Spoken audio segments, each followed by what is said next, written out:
Assalamualaikum warahmatullahi wabarakatuh. Kami calon guru penggerak angkatan 11 Kabupaten Nganjuk. Perkenalkan, nama saya Ahmad Sotik dari SDN 3 Sambirejo. Saya Atik Suryatin dari SDN 2 Sumberwindu. Saya Siti Aminah dari SD Negeri 1 Semare. Akan melaksanakan demonstrasi kontekstual modul 2.3 coaching untuk supervisi akademik.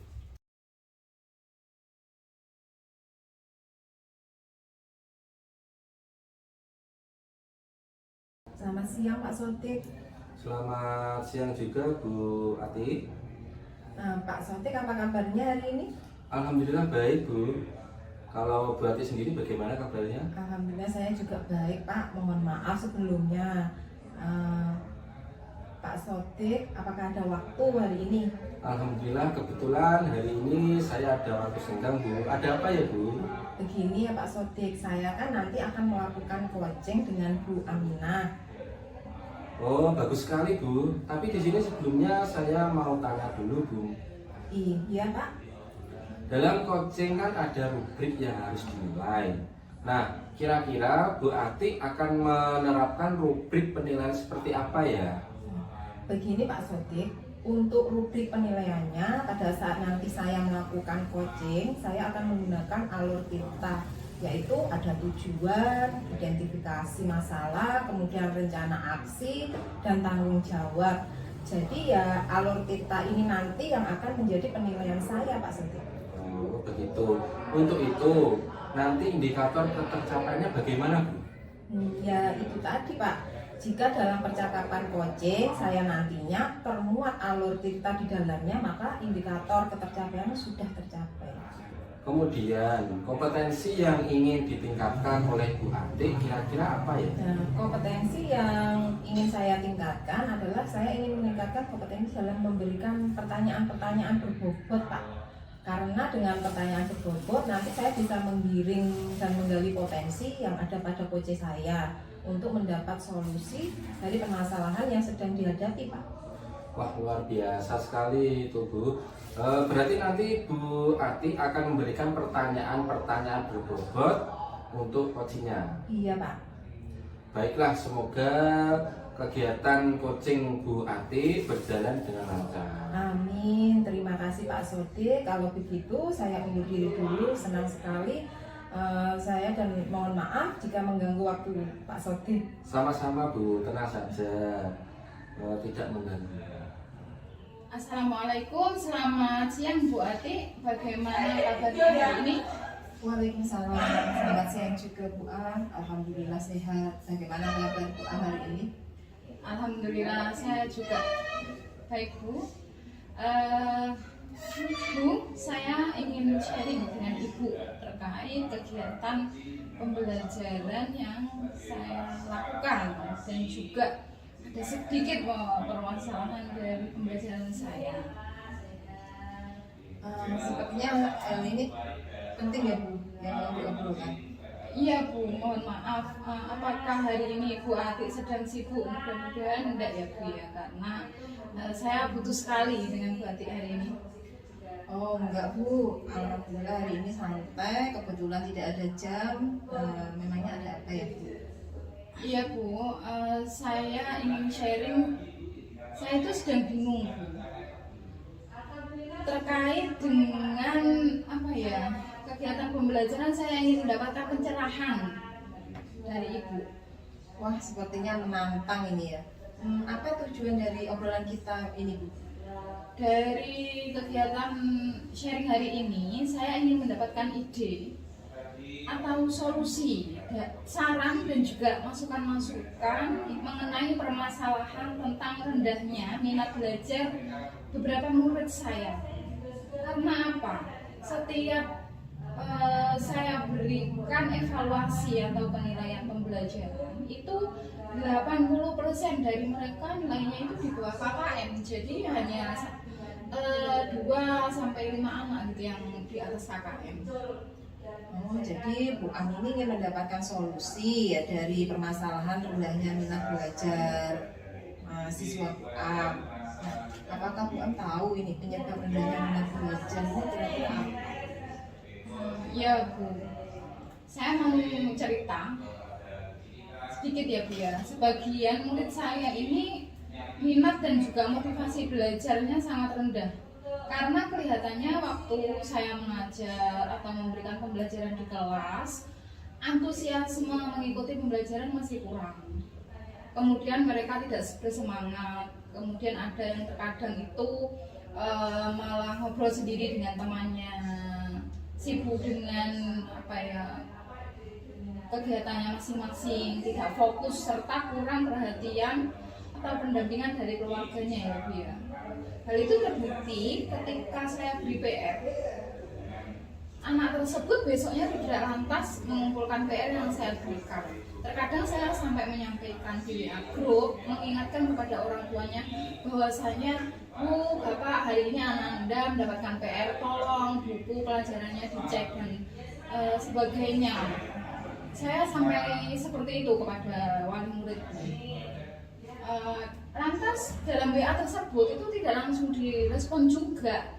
Mungkin yang merespon ya anak-anak itu saja yang notabene juga pembelajarannya berhasil di kelas. Jadi ya apa ya Bu, saling keterkaitan antara keberhasilan di kelas dan juga motivasi dari orang murid seperti itu.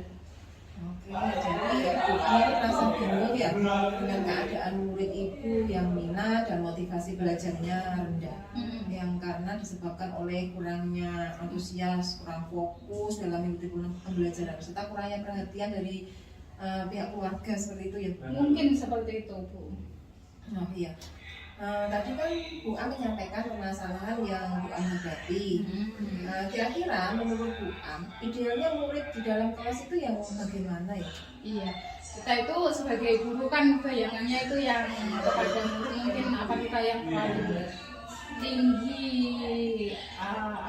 harapan kita kepada anak-anak ya Bu. Saya menginginkan anak-anak itu yang idealnya ya rajin belajar di kelas, kemudian kalau diajar juga anteng seperti itu. Kemudian anak-anak juga ada PR, besoknya juga selesai, tidak ada yang mengerjakan tugas lagi di kelas seperti itu berarti. Ngomong-ngomong, apa yang sudah Bu Am lakukan agar murid ibu ini menjadi anak yang tekun, rajin belajar, serta tetap semangat dalam mengikuti pembelajaran dan dapat menyelesaikan tugas-tugas yang telah diberikan oleh Bu Am dengan baik? Oke, dalam pembelajaran ini sebenarnya saya sudah memberikan metode ceramah, pemberian penugasan di LKS. Kalau dengan wali murid saya melakukan pendekatan jika saat pengambilan rapor saja. Jadi saya memberi masukan agar memperhatikan anak-anak itu ketika di rumah. Jadi komunikasi dengan wali murid ya ketika kita ada evaluasi kegiatan belajar setiap semester atau penagihan kelas seperti itu. Jadi selama ini itu sudah memberikan tindakan-tindakan ya Bu untuk muridnya. Mungkin karena ada faktor lain gitu. Jadi antusiasme di dalam mengikuti pembelajaran masih rendah ya. Oh iya. Apa saja kekuatan yang sudah Bu Am miliki atau mungkin murid miliki untuk mencapai tujuan. Misalnya mengubah metode pembelajaran, dan untuk wali murid mungkin melibatkan keluarga yang lain, anggota keluarga yang lainnya, seperti kakaknya atau siapa gitu. Sejauh ini saya belum melakukan seintens itu ya Bu ya. Tetapi saya mempunyai rencana, tetapi belum saya laksanakan. Ini hanya sebagai angan-angan dan belum saya terapkan. Benar ya Bu. Coba Bu Am ceritakan bagaimana rencana-rencana Bu Am untuk mengatasi masalah itu. Baik, dalam pembelajaran itu saya merencanakan akan menggunakan model dan juga metode yang sesuai dengan bakat dan juga minat murid. Saya akan melakukan pembelajaran berdiferensiasi yang mana murid-murid akan saya lakukan tes diagnosis awal baik secara kognitif maupun non-kognitif. Ini fungsinya apa? Untuk mengelompokkan mereka Bu sesuai bakat dan minatnya. Jadi tidak mengelompokkan mana yang mendapatkan yang pintar mana yang bodoh mana enggak, tetapi ini hanya untuk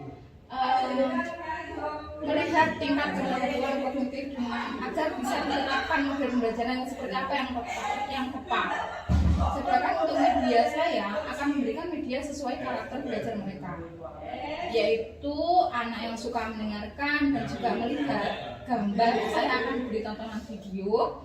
Dan anak yang suka bergerak atau anak yang cenderung kinestetik, protean sendiri, kalau diberikan pelajaran itu saya akan memberikan pembelajaran berbasis game education, jadi untuk menyalurkan bakat mereka.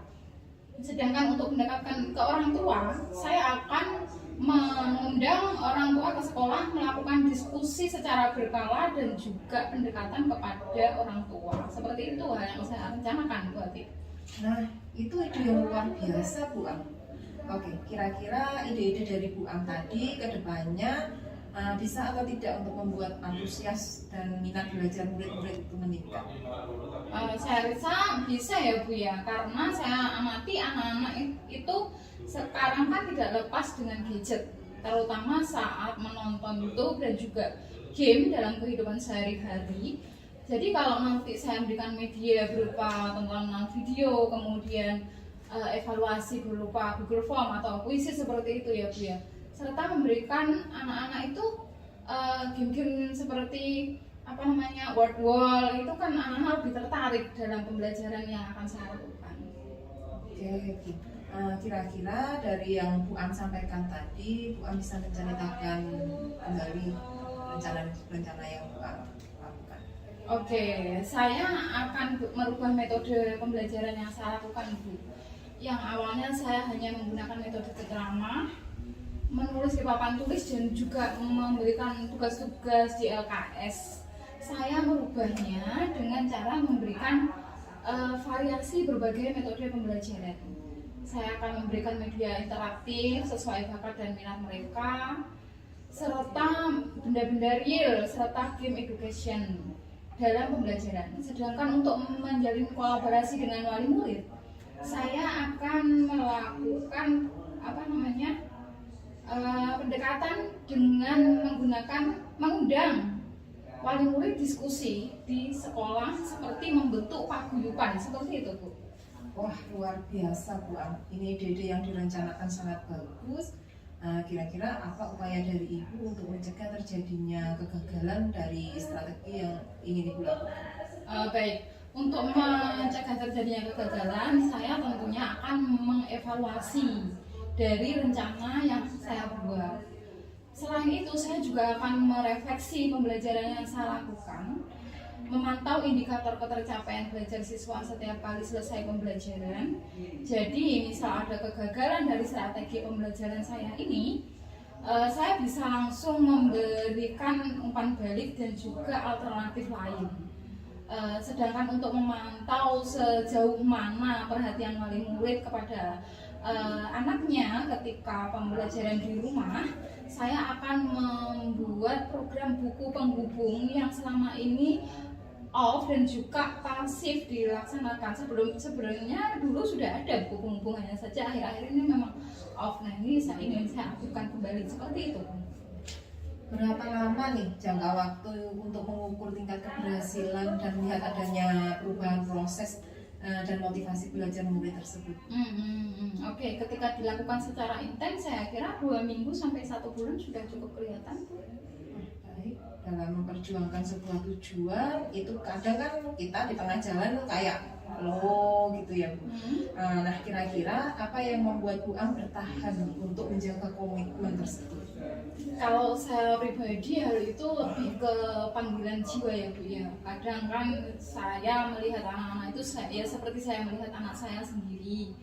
Ketika ini anak-anak atau murid di sekolah itu kan amanah ya Bu ya untuk kita. Jadi ketika kita tidak berhasil menuntun mereka untuk belajar menjadi lebih baik, saya juga merasa bersalah juga, merasa berdosa juga, karena ini akan dipertanggungjawabkan juga tidak hanya di dunia tetapi juga bagaimana sih nanti ketika kita kepada Tuhan pertanggungjawabannya itu seperti apa menjalankan amanah. Nah, ini lebih ke nelongsong gitu Bu, kalau melihat anak-anak sudah di rumah kurang perhatian, kemudian di sekolah prestasinya juga kurang bagus, kemudian juga nakal sama temannya, ini kan saya kasihan juga gitu, merasa saya gagal juga sebagai guru, seperti itu Bu. Lebih ke panggilan jiwa, intinya seperti itu Bu. Kira-kira siapa yang akan membantu Bu Am dalam menjalankan tujuan ini? Tentunya saya nggak bisa sendiri dalam berjuang ya Bu ya.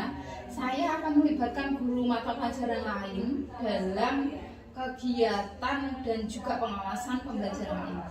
Jadi kegiatan pengamatan itu tidak berhenti ketika saya menjadi guru kelas, tetapi juga guru lain sebagai pengamat dan juga pemegang buku penghubung. Ketika ada pelajaran agama, ya buku penghubungnya dievaluasi sama guru agama.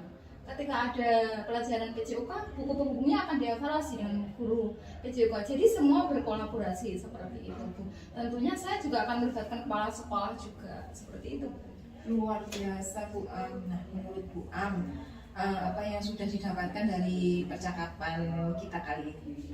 Oke, alhamdulillah saya merasa ini ya Bu ya, sudah lega bisa ngobrol sama Bu Ati. Saya mendapatkan ide baru dan juga solusi tentang masalah pembelajaran terkait murid-murid saya yang minat belajarnya juga prestasi belajarnya tidak meningkat. Selain itu saya juga bisa sharing dengan Bu Ati terkait pengaktifan kembali buku penghubung dalam memantau proses pembelajaran anak. Alhamdulillah, saya juga ikut senang Bu Am sudah bisa mendapatkan solusi, mendapatkan manfaat dari percakapan ini. Mudah-mudahan rencana dari Bu Am ini membuahkan hasil dan membawa murid-murid Bu Am ke arah yang lebih baik lagi. Jangan lupa untuk mencatat setiap perkembangan dan kemajuannya ya. Nantinya bisa dijadikan acuan atau refleksi contoh untuk teman-teman yang lainnya. Iya. Amin ya rabbal alamin. Terima kasih Bu Ati atas waktu yang panjenengan luangkan untuk saya, sudah sharing panjang lebar dengan saya. Sepertinya anak-anak ini sudah butuh pendampingan di kelas karena sudah bel masuk. Maka dari itu saya undur diri dulu Bu Ati. Sama-sama Bu Am. Assalamualaikum warahmatullahi wabarakatuh. Sukses selalu untuk Ati. Waalaikumsalam warahmatullahi wabarakatuh. Amin. Sama-sama Bu Am. Selamat siang Bu Ati. Selamat siang Pak Sodik. Tadi kan Bu Ati sudah selesai melakukan ujiannya. Iya benar sekali Pak Sodik. Nah, sekarang izinkan saya menanyakan beberapa pertanyaan kepada Bu Ati mengenai kegiatan coachingnya. Silakan Pak Sodik. Begini, dalam percakapan coaching tadi bersama coaching, apakah indikator-indikator ketercapaiannya itu sudah tercapai atau belum, Bu? Sudah tercapai Pak Sodik. Tadi saat saya melakukan percakapan dengan menggunakan alur tita, di dalamnya itu sudah memuat tujuan, kemudian identifikasi masalah, rencana aksi, dan tanggung jawab kepada coach saya, yaitu Bu Siti Aminah. Ya. Nah, tadi kan rencana Bu Ati akan meningkatkan kompetensi dengan mengajukan pertanyaan-pertanyaan berbobot agar bisa menggiring dan menggali potensi yang ada pada coachingnya. Nah, kira-kira tadi sudah dilakukan apa belum gitu? Alhamdulillah tadi sudah saya lakukan Pak. Tadi saya memberikan pertanyaan-pertanyaan berbobot sehingga coach yaitu Bu Siti Aminah dapat menemukan sendiri solusi dari permasalahan yang beliau hadapi. Jadi tadi Bu Aminah itu sebagai coachnya merasa tidak digurui gitu? Iya betul sekali Pak Sodik. Wah, luar biasa sekali ini berarti. Oh ya, rencana kedepannya apa kompetensi yang ingin Bu Ati tingkatkan? Begini Pak, kedepannya saya akan meningkatkan di ketiga kompetensi, yaitu yang pertama mendengarkan aktif dengan rasa, kehadiran penuh atau present, kemudian yang ketiga yaitu mengajukan pertanyaan-pertanyaan berbobot, karena ketiga kompetensi ini sangat penting oleh seorang coach agar nantinya dapat mengiring coach itu menemukan solusi dari masalahnya sendiri, seperti itu Pak. Ya, bagus sekali Bu. Jadi di sini peran coaching terlihat hanya menggiring dan tidak menggurui coachingnya gitu. Iya benar sekali Pak Sodik. Wah, luar biasa ya berarti. Kalau begitu izinkan saya undur diri. Semoga kita menjadi pendidik yang senantiasa bersemangat untuk mencerdaskan murid-muridnya. Sampai berjumpa di lain waktu. Terima kasih Bu Ati. Amin, amin ya robbal alamin. Sama-sama. Sama-sama Pak Sodik. Assalamualaikum. Waalaikumsalam warahmatullahi wabarakatuh.